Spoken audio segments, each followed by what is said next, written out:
if you have poor breathing habits, which just simply put could be mouth breathing, for example, it is not something that is obvious to the everyday person. A trained eye has to usually see it, but it's very simple to see because your mouth should be closed most of the time. Really what this means is that if you're a chronic mouth breather, your sympathetic nervous system will be elevated for longer than it should be, which by itself could contribute to you feeling lousy, whether it's just pain in your body or digestive issues even. So this is one of the things that we look at really closely with our clients, especially anyone who's complaining of chronic pain, because if you have breathing issues, right, deficits here and a low CO2 tolerance, it causes a certain kind of fuel capacity issue in your body. And guess what? When you have a fuel capacity issue, your nervous system is extremely resistant to changing. So breathing issues can reach into every facet of your life, which is why we look at them very closely and take it very seriously for the work that we do. I'm Rachel. And I'm Jessica, and this is All Things Sensory by Harkla. We are both certified occupational therapy assistants, and together with Harkla, we are on a mission to empower parents, therapists, and educators to help raise confident and strong children of all abilities. On this podcast, we chat about all things sensory, diving into special needs, occupational therapy, parenting, self-care, overall health and wellness, and so much more. We are here to provide raw, honest, and fun strategies, ideas, and information for parents, therapists, and educators, as well as other professionals to implement into daily life. Thank you so much for joining us. Hey there, welcome back to All Things Sensory by Harkla. We're so happy to have you here today for another unique, fantastic, wonderful interview today. I'm Rachel. I'm Jessica. And we are here talking to Taylor Kruse from Cruz Elite. Taylor Kruse is a movement coach, an educator specializing in the brain and nervous system, and he explains how he came on this path. He started as a personal trainer, but he's kind of transitioned into this whole other area that even though he works with adults, everything he talked about and explained to us, we can use that same information for the children that we work with. So seeing that connection was really cool. Yeah, we learned a lot. We tested out a lot of his activities and strategies. You did. Mostly me, but it was great. It was really fun, and we're excited for you to kind of take this information and run with it, learn more about everything he has to offer. So let's jump in and meet Taylor. Hey, Taylor, welcome to the podcast. Hi there. Thanks for having me. Awesome. Well, we start all of our interviews with 5 secret questions. So we will jump right into that. The first one is, if your life had a theme song every time you walked into a room, what would it be? Oh boy. Probably like something from like Star Wars, like the originals, you know, like something, maybe something from like Empire Strikes Back. Empire Strikes Back. I love that. So Star Wars, not Star Trek. Yeah, Star Wars. Yeah, okay. No question. Yeah. Okay. Don't want to get those confused. Yes, please don't. Okay, next question. Would you rather always have to sing your sentences or dance everywhere you go? Oh, boy. I think dance. Although I've been known to sing my sentences in real life. Okay. For sure. But I think if I had to choose, I'd want to be moving. Okay. For sure. That's not surprising. Next, what book are you currently reading? Oh, gosh. I think Winnie the Pooh. Excellent. Tells us where you are in your phase of life. Yeah. Oh my gosh, that was my favorite answer ever. Yeah, that's literally probably what I'm reading the most. Oh my gosh, I love that. Okay, what's the most random object you'd bring to survive on an island? Probably my fly fishing rod, because that's my jam outside of movement and neurology. Is I like fly fishing. Yeah. Yes. Right up my alley. Yeah. I was fly fishing this weekend. So it's Oh, really? Nice. That is like, I do that constantly whenever I can, but in my mind, I'm doing it constantly. Yes. We were just regular fishing this weekend. Regular fishing. With the Cars fishing rod. So if that tells you where I'm at, there you go. Nice. Always a good start. Last question. What is your sensory quirk? Sensory quirk? Frontal lobe stuff, right? So the frontal lobe has always been like the thing that I've been working on the most. Okay. Yep. Now tell us how that applies functionally to your everyday life. So I've had frontal lobe, issues for my whole life, and starting back in school and stuff, because it made school very challenging. It shows up in my life as probably more challenge with certain executive functions, but then physically it also shows up as some reflexive stabilization challenges in my body.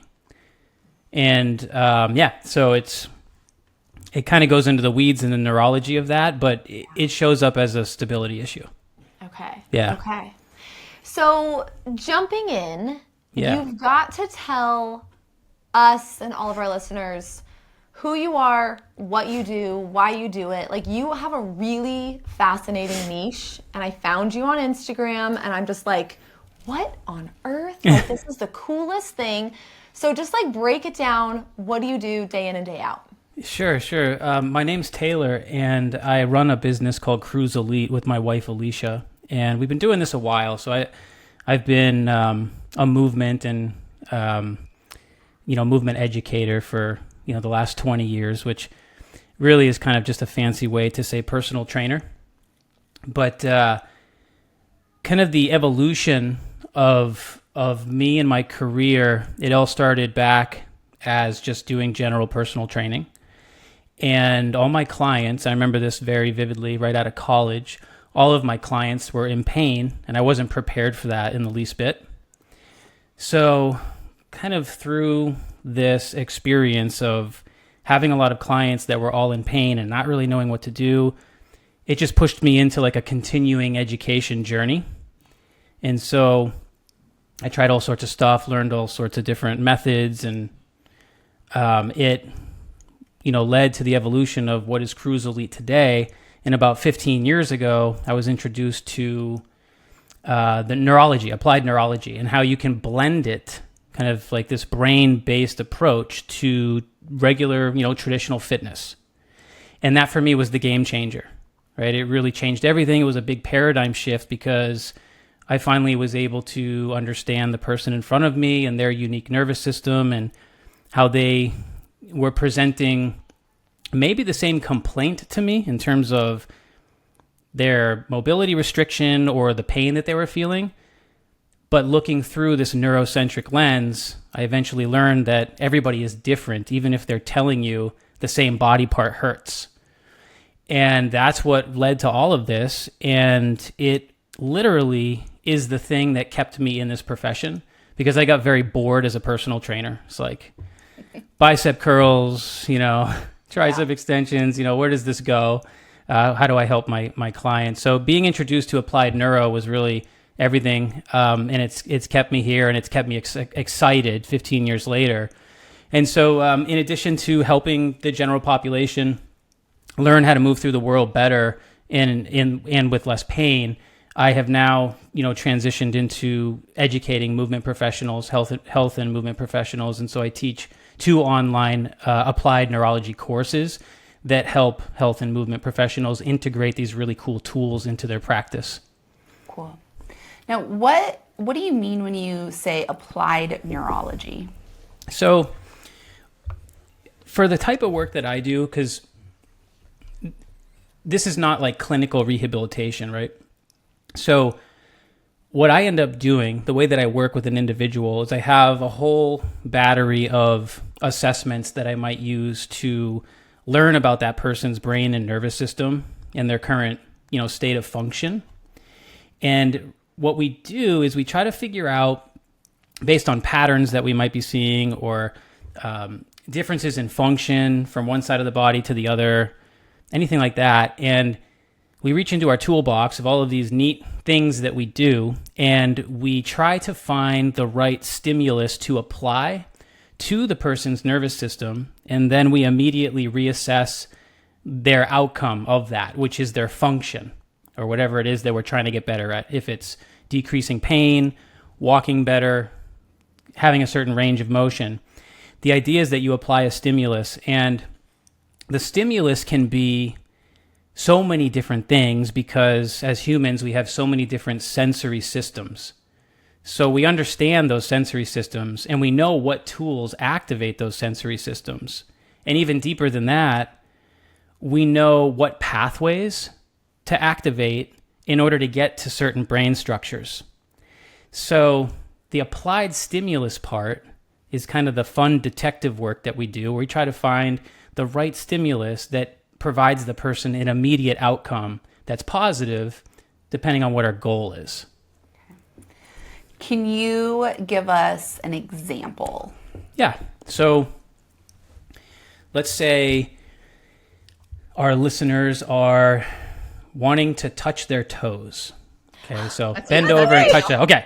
Talk So to me, baby. you're Here we go. Okay, here we go. You've never touched your toes in your life. You're the kid that's never touched their toes in gym class and Sit and reach. took it right into your adulthood. Yeah.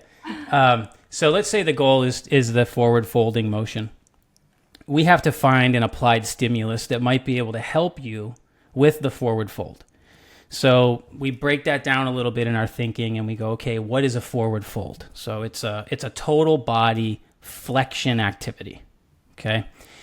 So then we think about this neurologically, and we, of course, would run assessments in real life and try to figure out more about you. But just thinking about it like this, we then say, what could we do to possibly improve flexor tone in the body?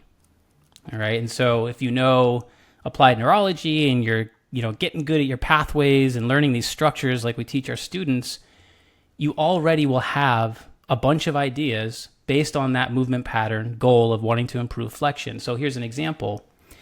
Flexor tone, at least one of the areas that we know of, is controlled, or I should say one of the areas that we know of controls flexor tone is the midbrain. The midbrain is the top portion of the brainstem. So when you look at the brainstem, it kind of has like 3 different divisions. The top one is called the midbrain. Then there's the pons, and then there's the medulla. The midbrain is largely involved in flexor tone. So then we go, okay, what if we activated your midbrain? Would that help you with a forward folding motion? And so then we go into our toolbox and we ask ourselves, what activates the midbrain? And we keep tracing our pathways, and it leads us to, let's say, the eyes.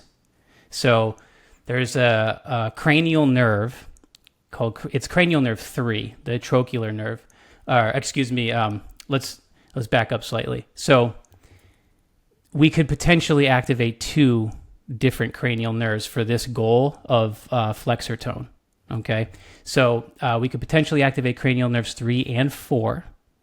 And so how could we do that? And we have a vision exercise called a pencil push-up, which you guys have probably seen this before or tried it yourself. I don't know what you call it, but this is the idea of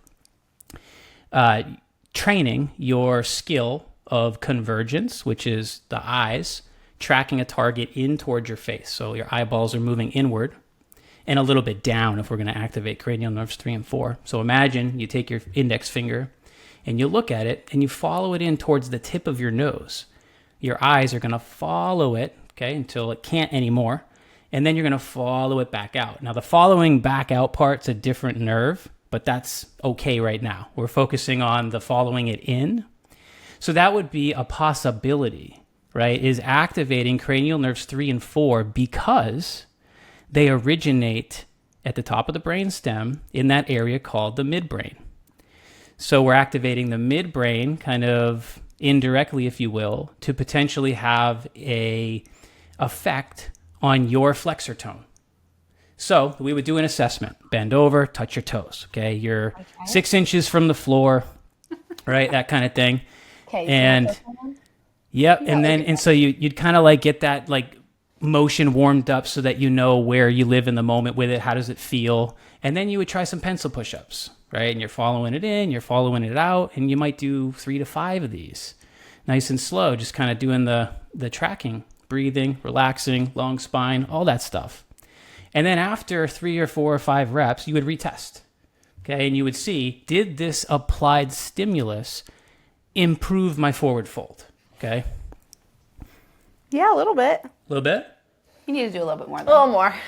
Okay. Daily.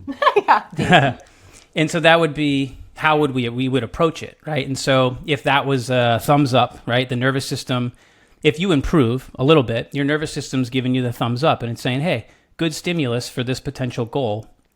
If it gives you the thumbs down, you could also get worse. So the whole idea is you are trying to find the exercises that give you the happy stamp, right? The ones that your nervous system really likes, which will give you the improvement in this case, the forward fold.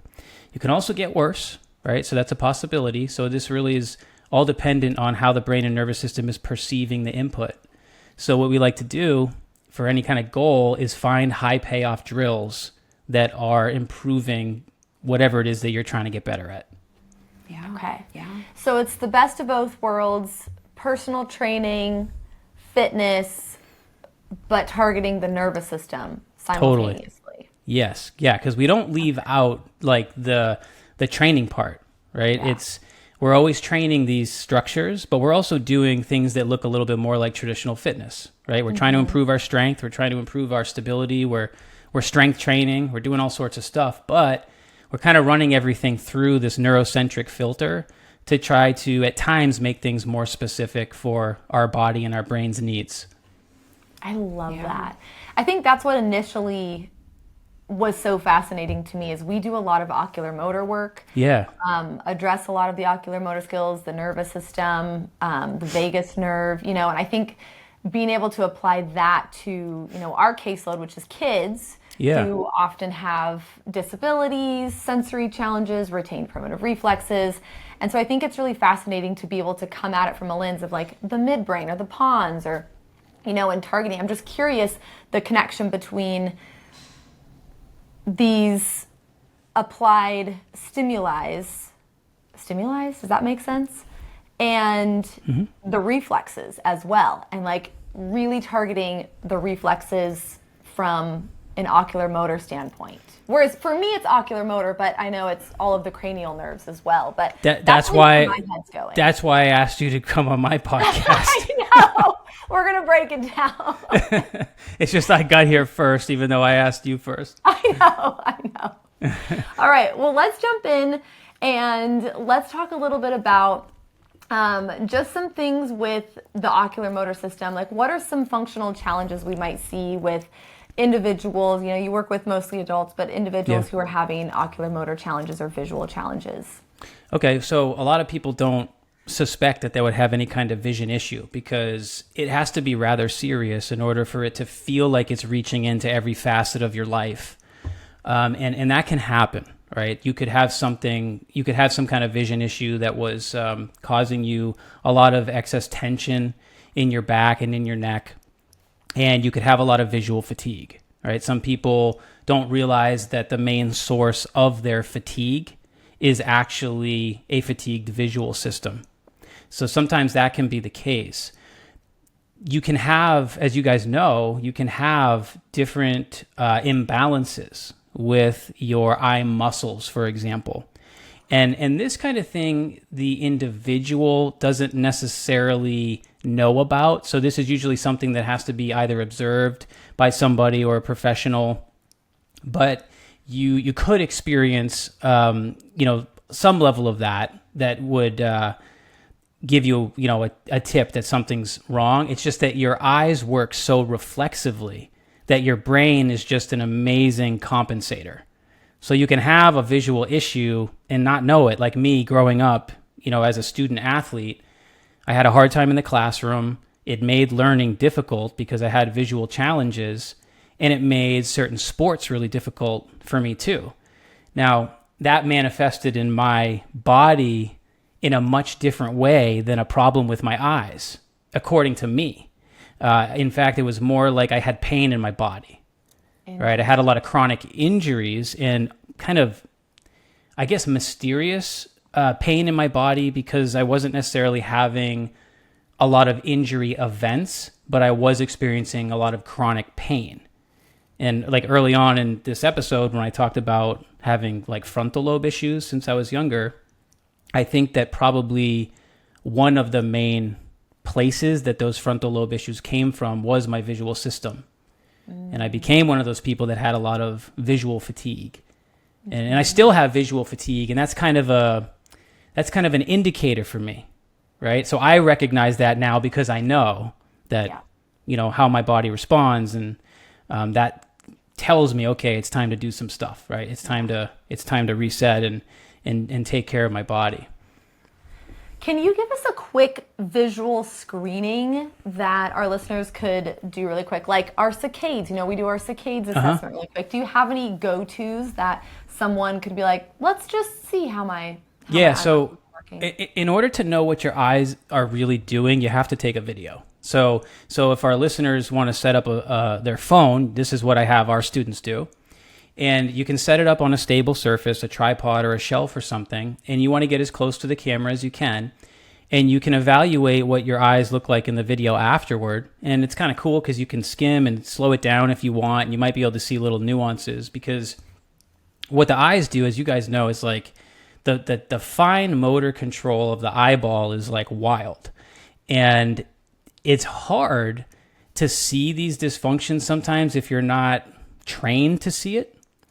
But, we train people to see this stuff. So, it's possible. So you would set up a camera, get close to it, and you can try a few things. So that first exercise that we talked about for possibly improving flexor tone, like a pencil push-up, you could take a pen or a pencil, hold it out in front of you at an arm's length, and then just follow it in towards either the tip of your nose or the bridge of your nose, okay? And then you follow it in and you follow it out. And you only want to do this, you want to move kind of slow and make sure that at no point your target is not doubling.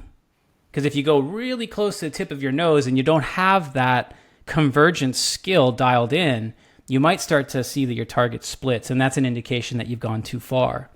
But that in itself is also an indication that you need convergence work, because you should be able to put your target on the tip of your nose and still see it. Maybe not clearly, but it should be one target, and both your eyeballs should be looking at the target.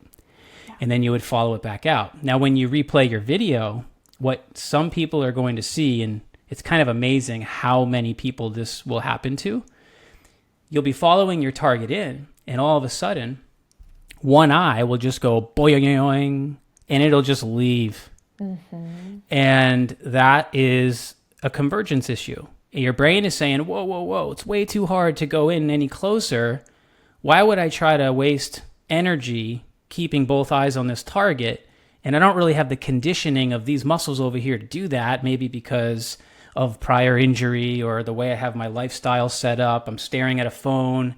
Perhaps that phone's off to my right, and my right eye is never in convergence ever for my 5.5 hours of screen time a day.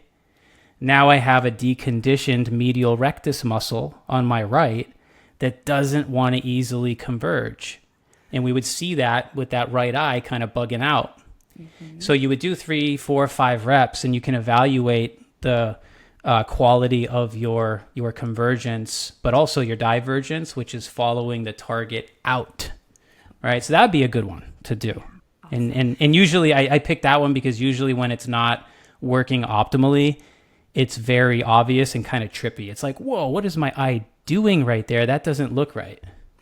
Yeah, and I've definitely seen that exact thing happen when doing this with kids. Yep. And having them do convergence exercises, and we'll see one eye move out. And then I'm also just thinking, again, since my area of specialty is pediatrics, looking at some of my younger clients, my toddlers, who maybe are a little bit too young to be able to have the attention for something like this. Right. What we can do is we can watch them during play and see if they're always playing on one side of their body. We can see if they're doing something at midline, their body will turn, their head will turn, and we can identify these same challenges, these convergence challenges.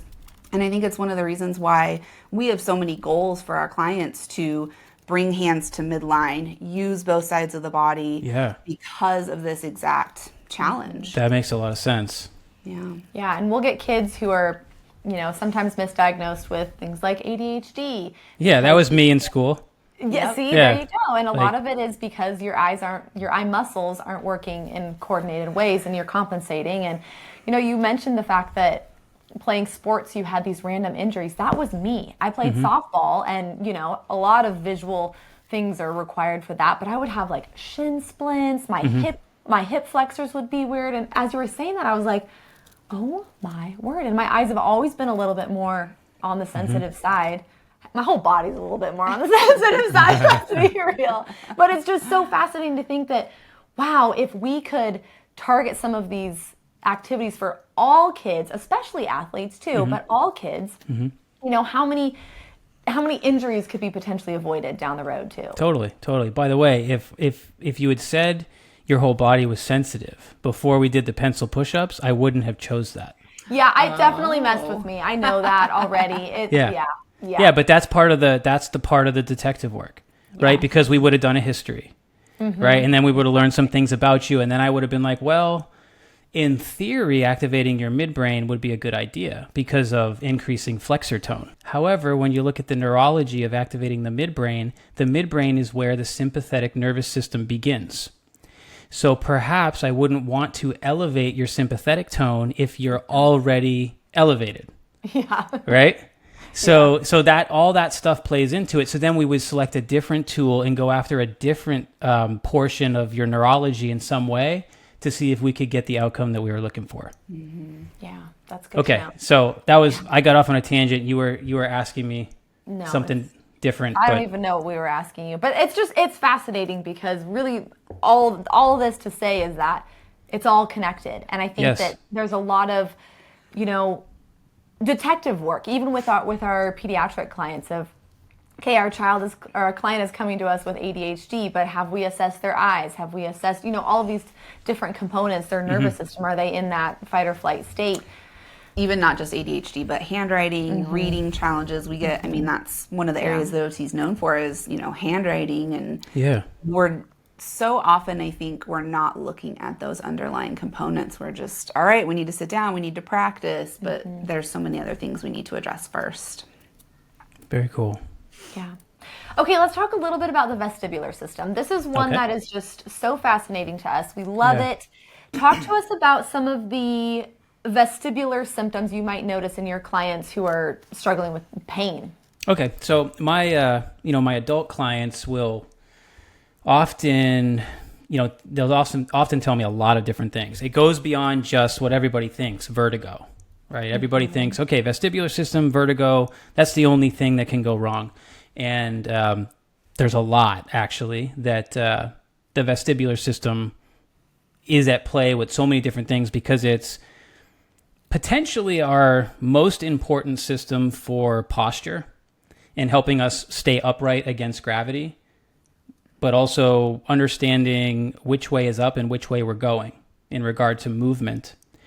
So when your inner ear, because that's what we're talking about here, is the inner ear has a deficit, let's say, because just like you can have maybe a muscle imbalance, everybody's kind of familiar with that terminology, you can have a deficit within your vestibular system from side to side. And there's different parts of the anatomy that we might look at a little bit deeper and try to assess in some way. But basically, what we would want to know is there some kind of issue at the level of the inner ear that is causing your brain to move through the world differently in terms of how you're holding your posture and your muscle tone? And people will, even with the slightest deficits, like really small ones, because that's mostly what I'm working with, is the small deficits. It's not like clinical level stuff. People don't find me because they have vertigo. People find me because they have plantar fasciitis and they've tried everything and nothing's helping. And a vestibular deficit could actually manifest itself as plantar fasciitis. Is one example of many examples, but to give you an idea, because that seems weird, it's like, wait, your foot hurts, how could that have anything to do with the inner ear? But if you have some kind of imbalance with this compass-like instrument in your inner ear, it could have you hold your posture differently. Let's say you had a head injury at one point in your athletic career, and your vestibular system was impacted, and for whatever reason, your brain is constantly feeling like you're falling backwards. The correction for that would be to move forwards. And perhaps that shift in posture relative to what your brain thinks is reality in terms of what the inner ear is telling it is putting additional tissue stress on the bottom of your foot.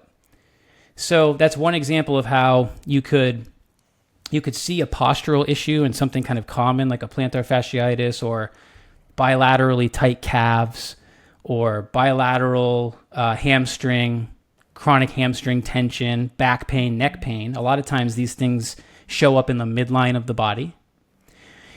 And that's how, some of those common complaints can be about the vestibular system, not necessarily about the hamstring itself having the problem. Yeah. Well, again, I'll tie it back to pediatrics, but looking at the feet, we get so many of our pediatric clients come in with very flat feet. Mm-hmm. Like, oh, low muscle tone, their feet are compensating, and we know that muscle tone is affected by the vestibular system, so we can see that same kind of connection, and potentially these kids later in life will have these other challenges that you're talking about in your adult clients, that it's all related to the same area. Yeah. Okay, so give us a drill. For the vestibular system? Yes. Okay, well, normally I impress people with this, but I have a feeling you already know what it is. Do you know the infinity walk? Yes. Okay. Love that one. Okay, so I really like that. And there's so many. But the infinity walk I feel like is very accessible to people, and you don't have to know all the little nuances that are important in more isolated vestibular training drills because they require such a great deal of accuracy. So I really like this idea of starting with the infinity walk. So I'm going to explain it. Imagine you have, and there's lots of variations, but this is kind of baseline for us. Take two cones or whatever, two sneakers. You set them up apart from one another, maybe arm's length apart. You need a good amount of space for this. And let's say you're indoors and you're going to take a visual target. Could be anything. Could be a little sticky note that you write a letter on. Could be a picture that you already have on your wall. You're going to put, if you don't already have something, you're going to put a visual target on your wall to start at eye level. Okay? So you are facing the wall. You are now setting up between these two cones. And you have two options. You can either face your visual target and begin to walk around that first cone. What's going to happen here is the result of this is going to be walking a figure eight pattern around these two cones, but there are some rules. The number one rule is you're supposed to keep your eyes on the visual target throughout the entirety of walking that figure eight. So you can start facing your visual target and begin to walk the figure eight, or you can face away from your visual target, kind of turn around, acquire your target, and then begin to walk. These are two different variations. One of them is a lot easier than the other. The one where you face your visual target to begin, you'll notice that if you start to walk around the figure eight, at some point you either have to take your eyes off the target because you can't keep walking away from the target without pivoting your body. So what you would do, this is like the athletic variation, you'd keep your eyes on the target and you would pivot your whole body, kind of like your head is on a swivel and your body is rotating underneath it. And that would turn you appropriately so that you never have to take your eyes off the target, and you could continue then to walk that figure eight pattern. And you'd have to do this on the other side for the same reason. Because as you go around that other cone, you're either going to have to take your eyes off the target or you have to pivot the correct way. Mm-hmm. So this is what we call infinity walk variation number 2. And this is a really, really neat one. It's a little bit more advanced than the other one where you're walking the figure eight. Your head is still swiveling, but there's no body pivoting, right? So it's a little bit harder.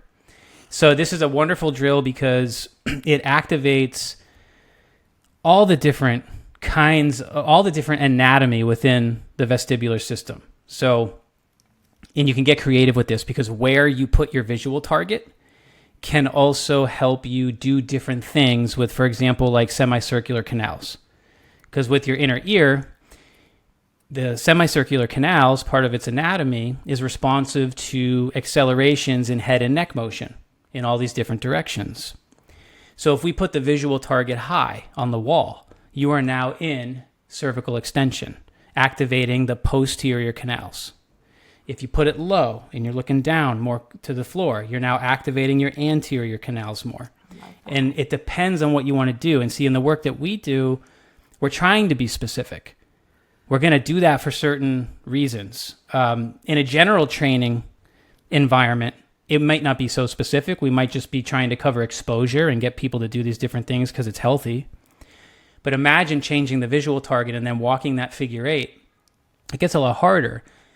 The linear movement with the figure eight around the cones is also a really good stimulus for a different part of the vestibular system. It gets into the otolith organs and the what's called the utricle, which picks up information about moving through space linearly, forwards, backwards, side to side. So that's a way to activate the utricle too. Now, if we did some cool little moves in the middle of this figure eight that changed levels vertically, like a squat. Okay, I want you to run around this figure eight, keep your eyes on the target, make sure you pivot correctly. When you come through the center of the figure eight, squat. Now we're adding the saccule. And there's another portion of the otolith organs. So all of a sudden, we take a drill, we construct it in a way to add stimulus that is going to activate all the different kinds of the vestibular anatomy that we know of. And if I'm working with a pain client or somebody with a very specific issue, we might be very strategic about what kind of infinity walk we might do based on the issue we're trying to deal with. Yeah, crazy. Yeah. Now, our variation on that for our kiddos is we'll put a chart up on the wall, like a letter chart, with big letters on it, and we'll have them walk in the infinity loop while they're reading the chart. Oh, cool. And again, they have to figure out how to turn their body, or we'll have them bounce a ball simultaneously. Oh, nice. They'll have to look up and down, or we'll have them crawl around the infinity loop while they maintain their visual on that chart and read it. So a lot of great. that brain-body connection as well, but it's so cool to hear about each specific movement and change and how it impacts each unique part of the vestibular system. Yeah, that's a great exercise. All those variations are, it's really fun to play with, yeah.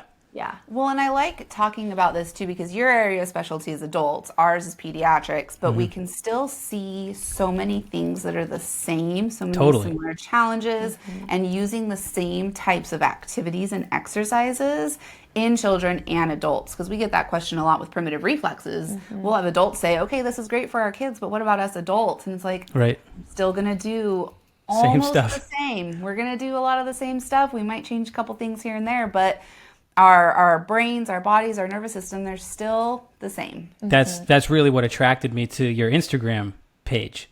It's because I was seeing that and I'm like, oh, this is awesome. And, just seeing it all done with kids. It's really cool. Yeah. It's really important work.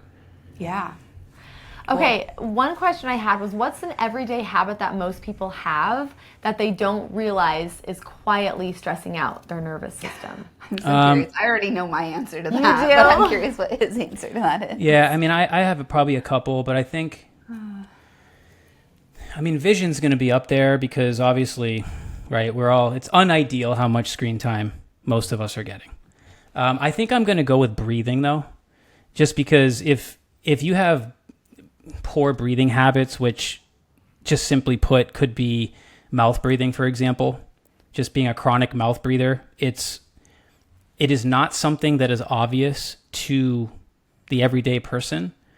A trained eye has to usually see it, but it's very simple to see because your mouth should be closed most of the time, right? And so if your mouth is even open a teeny little bit at rest or when you're going about your daily tasks, it's an issue, right? Because you're probably dominating with your breathing through your mouth, and that is a sign of elevated sympathetics.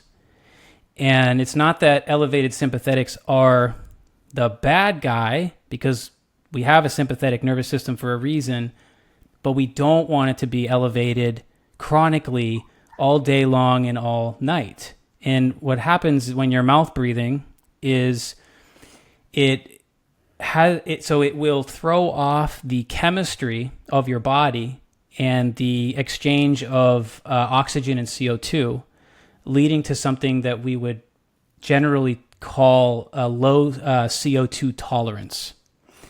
And without going too far into the weeds, really what this means is that if you're a chronic mouth breather, your sympathetic nervous system will be elevated for longer than it should be, which by itself could contribute to you feeling lousy, whether it's just pain in your body or digestive issues even, all that stuff, anxiety, right, from just elevated sympathetics. But it also could contribute to poor circulation, poor blood flow to your tissues, because when you have a lousy CO2 tolerance, it's kind of counterintuitive to somebody when they're first learning about this, because we think, well, we need oxygen, not CO2. But CO2 is what's necessary for our oxygen to be delivered to our tissues in our brain. So if we're chronically mouth breathing and we have a low CO2 tolerance, we're essentially over-oxygenating ourselves all the time and throwing off that gas exchange. Now, here's the problem. It's not like an exercise where it's like, okay, well, I do 3 sets of 10 and now I'm good. You breathe how many times in a day? 22, it's somewhere around the line, 22,000 to 25,000, depending on what you read, breaths per day.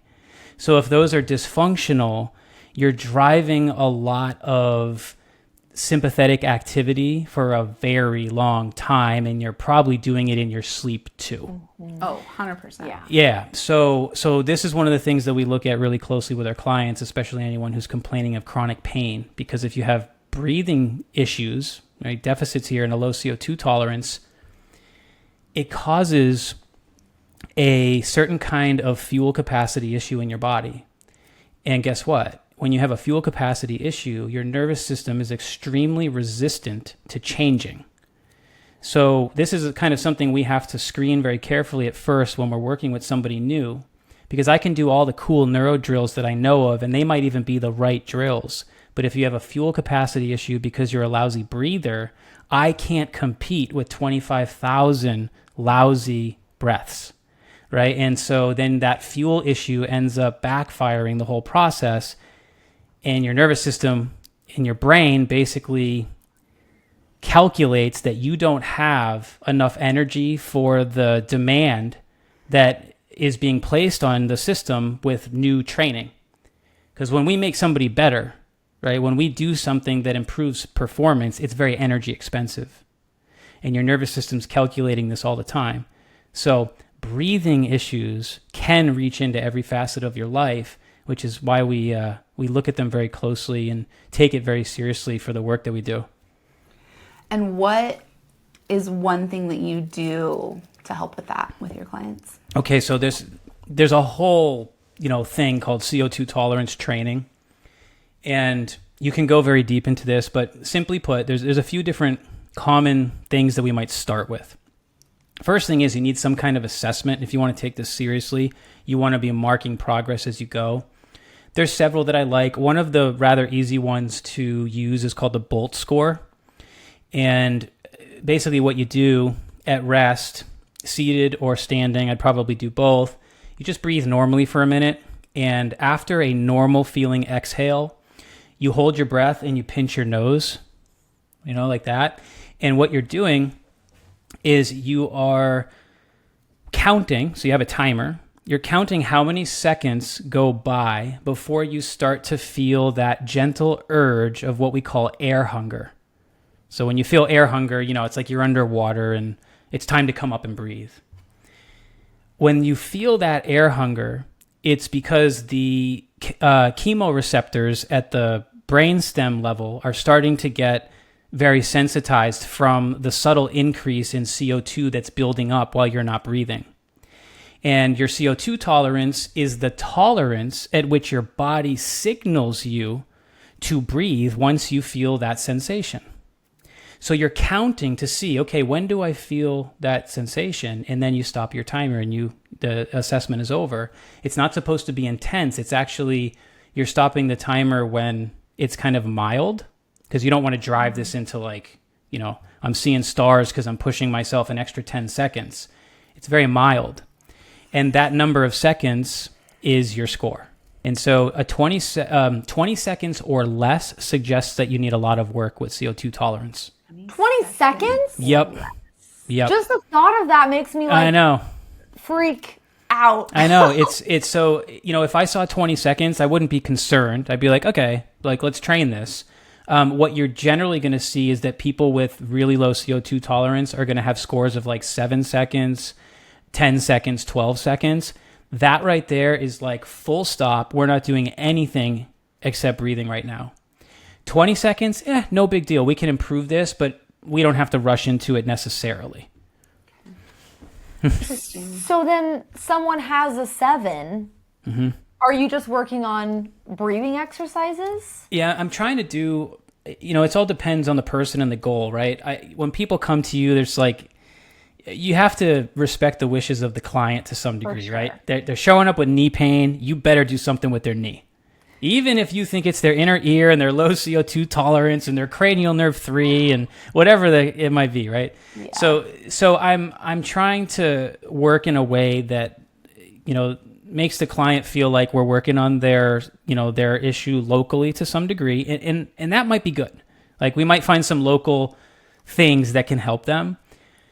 But I'm also trying to sprinkle some of these other things on top. And if somebody is really showing that they have a low CO2 tolerance, it really just starts with education. Mm-hmm. They have to know the importance of this. And so I'll do my best to educate them and say, this is why we're going to start including some of these breathing drills. Now, let me explain the first breathing drill, because it's a weird one. It can be really, really profound for some people. It's called bag breathing. And this is this is a starting point. And this is not true CO2 tolerance training per se, because it's not really going to challenge you that much, but it can be super impactful for increasing CO2 levels in your body very quickly, which can lead to less pain, better movement, better feeling of well-being. And it's very simple.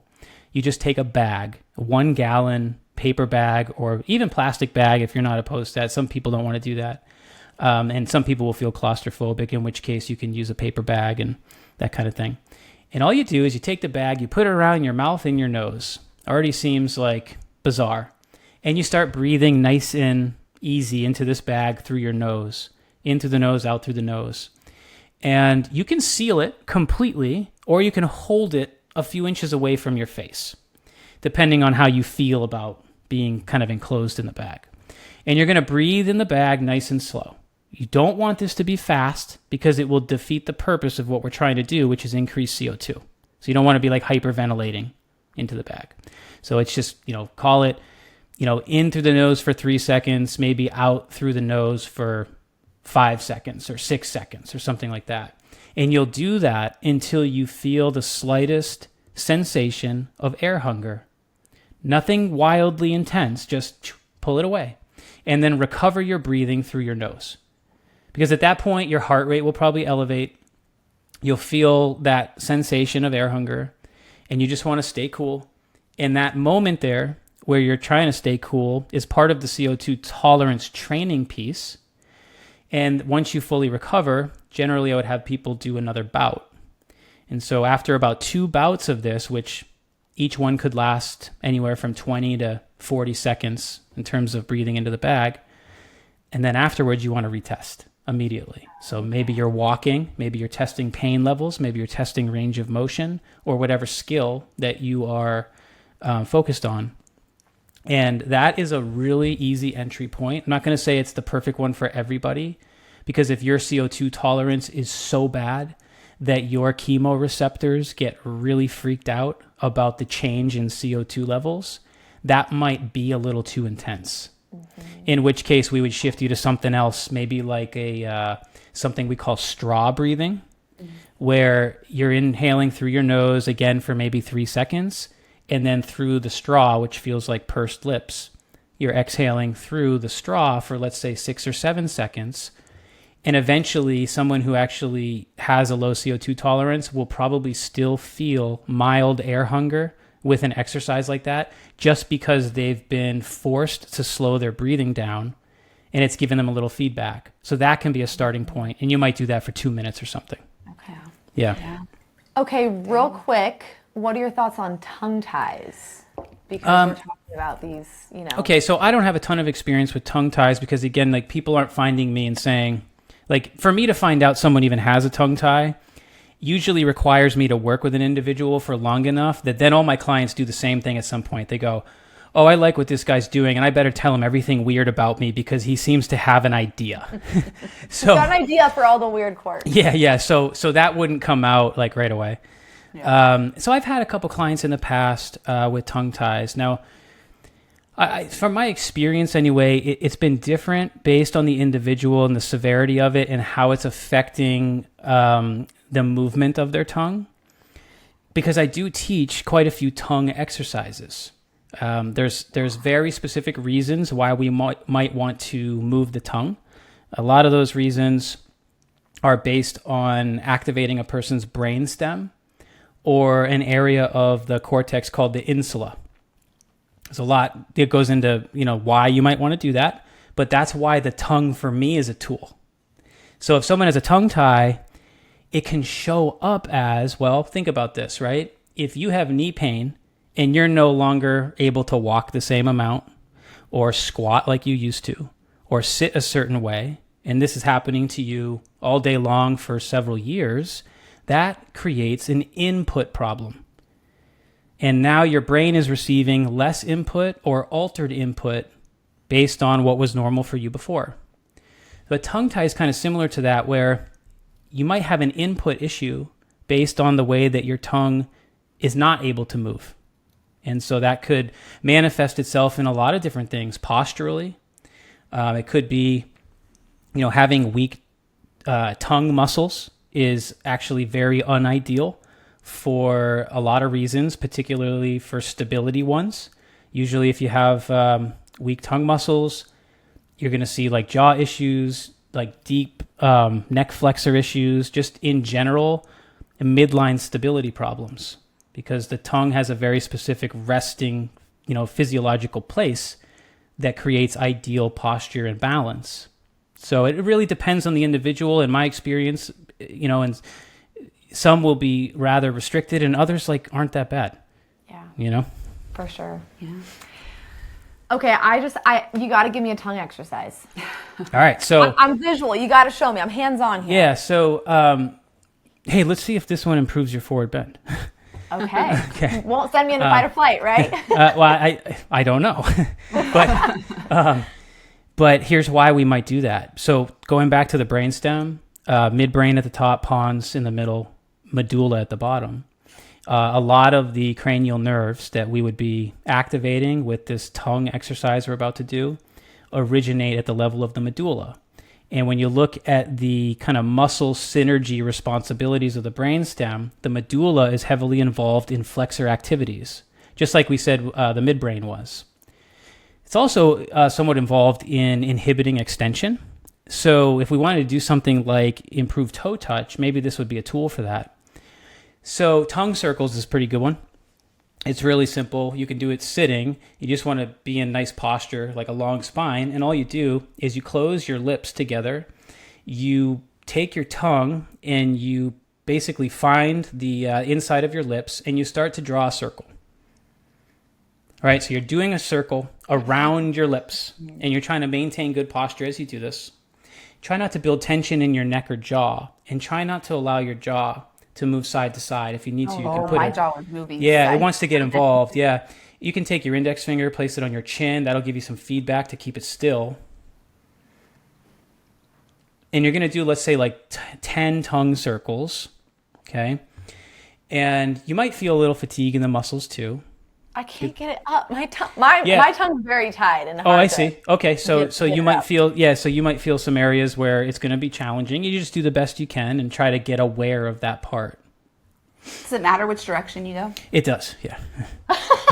Which was I going the wrong direction? Which way? So I wasn't going to get into it, but we might choose direction based on a person's cerebellar needs, which is a whole nother Worse. Worse? No, not worse. No. It's not the Okay. same. Okay. So we might choose direction based on some other assessments that we run for the cerebellum, which kind of bring in a lot of directional specificity to the work, because you can get different results doing something to the right or something to the left.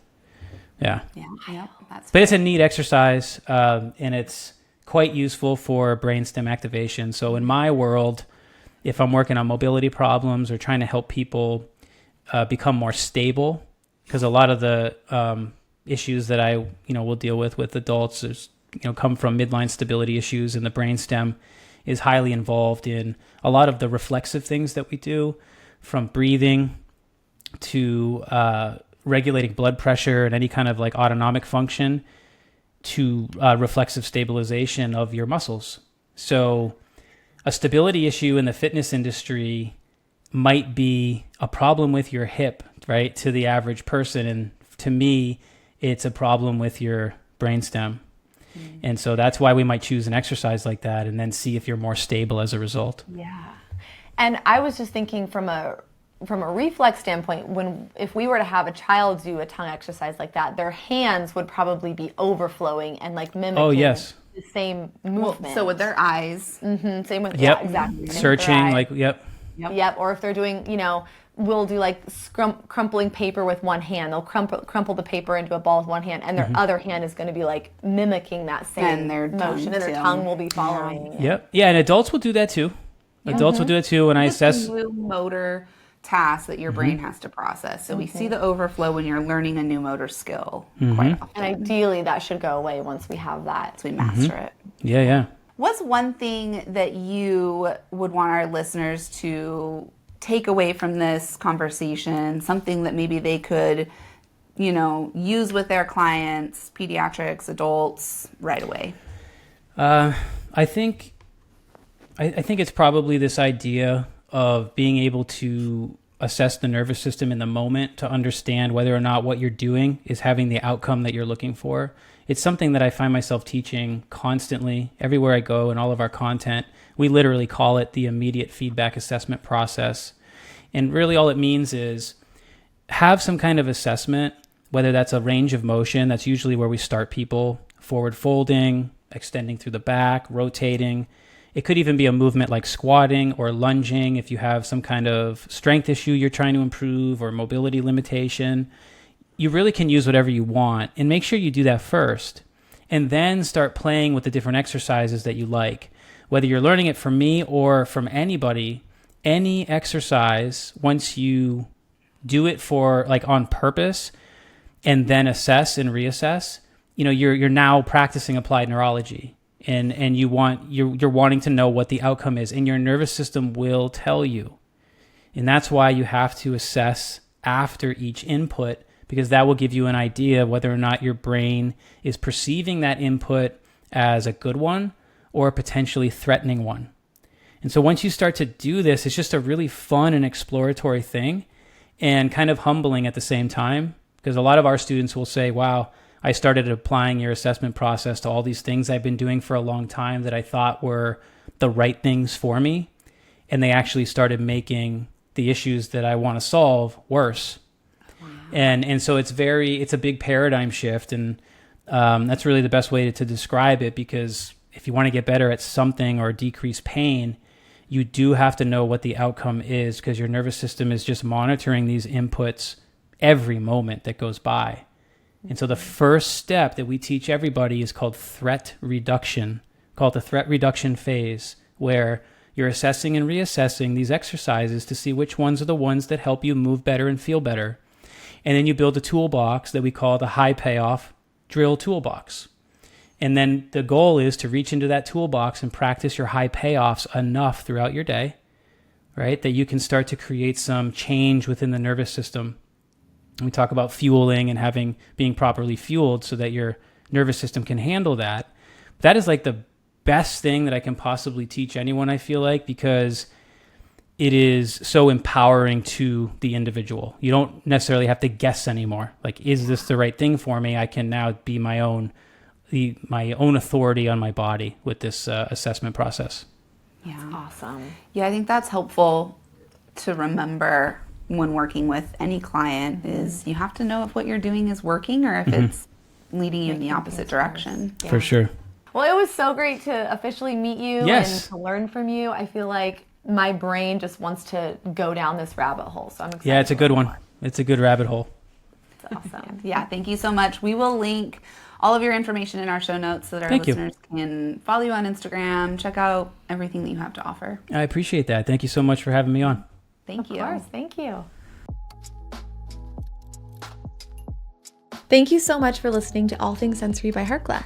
If you want more information on anything mentioned in the show, head over to harkla.co/podcast to get the show notes. If you have any follow-up questions, the best place to ask those is in the comments on the show notes or message us on our Instagram account, which is at Harkla_family or at All Things Sensory Podcast. If you just search Harkla, you'll find us there. Like we mentioned before, our podcast listeners get 10% off their first order at Harkla. Whether it's for one of our digital courses or one of our sensory swings, the discount code SENSORY will get you 10% off. That's SENSORY. Head to harkla.co/sensory to use that discount code right now. We are so excited to work together to help create confident kids all over the world. While we make every effort to share correct information, we're still learning.